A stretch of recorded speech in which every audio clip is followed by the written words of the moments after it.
Radhe Radhe friends, welcome back to my channel Bhakti with Anita channel में आपका स्वागत है। आज हम करेंगे श्री दुर्गा सप्तशती पाठ का अध्याय 8। महर्षि मैदा ने कहा, चंड और मुंड नामक असुरों के मारे जाने से और बहुत सी सेना के नष्ट हो जाने से असुरों के राजा प्रतापी शुंभ ने क्रोध युक्त होकर अपनी संपूर्ण सेना को युद्ध के लिए तैयार होने की आज्ञा दी। उसने कहा, अब उदयुद्ध नामक 86 असुर सेनापति अपनी सेनाओं के साथ युद्ध के लिए जाएं और कंबु नामक 84 सेनापति भी युद्ध के लिए जाएं। इसके अलावा कोटिवीर्य नामक 50 सेनापति और धौम्रकुल नाम के 100 सेनापति प्रस्थान करें। कालक, दौर्य मौर्य और कालके ये दैत्य भी मेरी आज्ञा से सजकर युद्ध के लिए कूच करें। भयानक शासन करने वाले असुरों का स्वामी शुंभ इस प्रकार आज्ञा देकर बहुत बड़ी सेना के साथ युद्ध के लिए चला। उसकी सेना को अपनी ओर आता देखकर चंडिका ने अपनी धनुष की टंकार से पृथ्वी और आकाश के बीच का भाग गूंज उठा दिया। हे राजन, इसके पश्चात देवी के सिंह ने दहाड़ना आरंभ कर दिया और अंबिका के घंटे के शब्दों ने उस ध्वनि को और भी बढ़ा दिया। धनुष की टंकार, शेर की दहाड़ और घंटे के शब्द से पृथ्वी और आकाश के बीच का भाग गूंज उठा और इसके साथ ही देवी ने अपने मुख की ओर भी भयानक बना लिया। ऐसे भयंकर शब्द को सुनकर राक्षसी सेना ने देवी तथा सिंह को चारों ओर से घेर लिया। हे राजन, उस समय दैत्यों के नाश के लिए और देवताओं के हित के लिए ब्रह्मा, शिव, कार्तिकेय, विष्णु तथा इंद्र आदि देवों की शक्तियाँ जो अत्यंत पराक्रम और बल से संपन्न थी, उनके शरीर से निकालकर उसी रूप में चंडिका देवी के पास गई। जिस देवता का जैसा रूप था, उसे जैसे आभूषण थे और जैसा वाहन था, वैसे ही रूप, आभूषण और वाहन लेकर उन देवताओं की शक्तियाँ दैत्य से युद्ध करने के लिए आई। हंस युक्त विमान में बैठकर और रुद्राक्ष की माला डालकर कमंडलू धारण करके ब्रह्मा जी की शक्ति आई। वृषभ पर सवार होकर, हाथ में त्रिशूल लेकर, महानाग का कंकण पहनकर, चंद्र रेखा से भूषित होकर भगवान शंकर की शक्ति माहेश्वरी आई।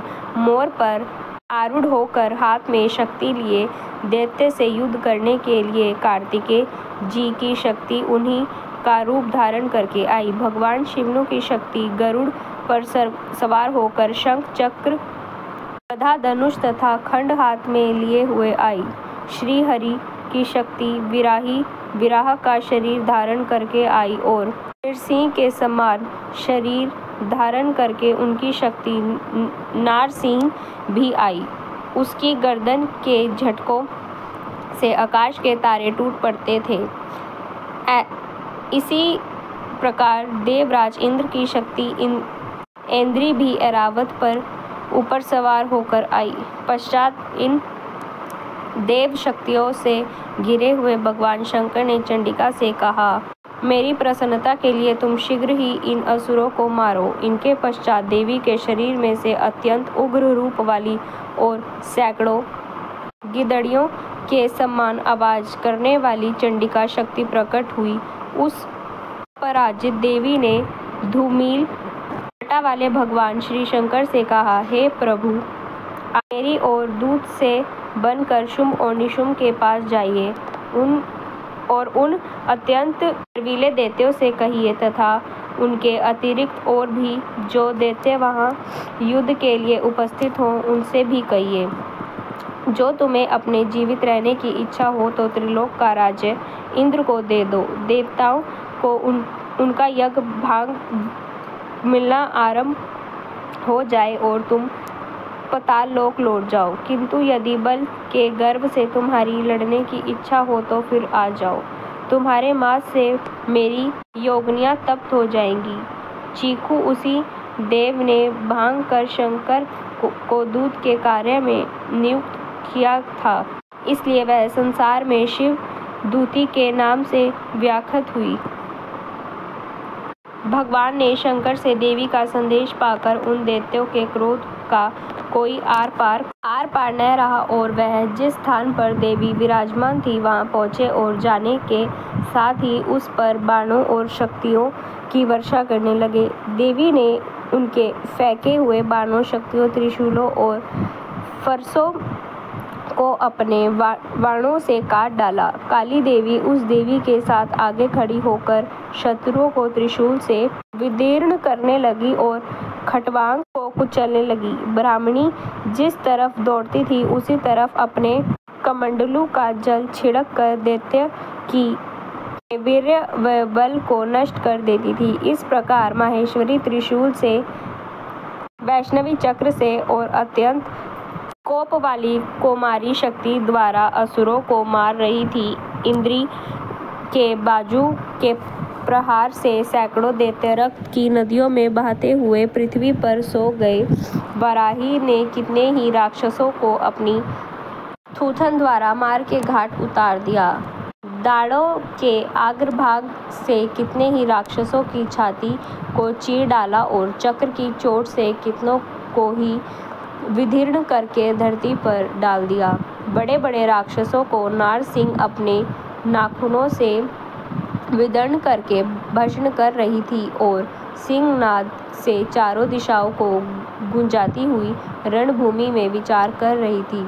शिवदूती के प्रचंड अट्टहास से कितने ही दैत्य भयभीत होकर पृथ्वी पर गिर पड़े और कितने ही गिरते ही वहां भस्म कर गई। इस तरह क्रोध में भरे हुए मातृगणों द्वारा नाना प्रकार के उपायों से बड़े बड़े असुरों को मारते हुए देखकर राक्षसी सेना भाग खड़ी हुई। उनके भागते देखकर रक्त बीज नामक महापराक्रमी राक्षस क्रोध में भरकर युद्ध के लिए आगे बढ़ा। उसके शरीर से रक्त की बूंदें पृथ्वी पर गिरने लगी और जैसे ही गिरती थी तुरंत वह शरीर वाला वैसा ही बलवान दैत्य पृथ्वी से उत्पन्न हो जाता था। रक्त बीज गदा हाथ में लेकर इंद्री के साथ युद्ध करने लगा। जब इंद्री शक्ति ने अपने वज्र से उसे मारा तो घायल होने के कारण उसके शरीर से बहुत सा रक्त बहने लगा और उसकी प्रत्येक बूंद से उसके समान ही बलवान तथा महापराक्रमी अनेकों दैत्य भयंकर रूप से प्रकट हो गए। वे सब के सब दैत्य बीज के समान ही बलवान तेज वाले थे। वे भी भयंकर अस्त्र शस्त्र लेकर देवियों के साथ लड़ने लगे। जब इंद्री के वज्र प्रहार से उसके मस्तक पर चोट लगी और रक्त बहने लगा तो उसमें से हजारों ही पुरुष उत्पन्न हो गए।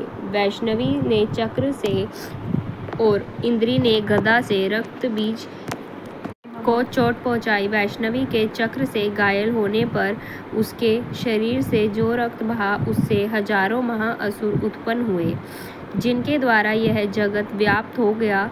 कुमारी ने शक्ति से, वाराही ने खंडक से और माहेश्वरी ने त्रिशूल से उसे घायल किया। इस प्रकार क्रोध में भरकर उस महादैत्य ने सब मृत शक्तियों पर प्रत्येक गदा से प्रहार किया। माताओं ने शक्ति तथा शूल इत्यादि से उसे बार बार घायल किया, जिससे सैकड़ों महादैत्य उत्पन्न हुए और इस प्रकार रक्त बीज के रुधिर से उत्पन्न हुए असुरों से संपूर्ण जगत व्याप्त हो गया, जिससे देवताओं को भय हुआ।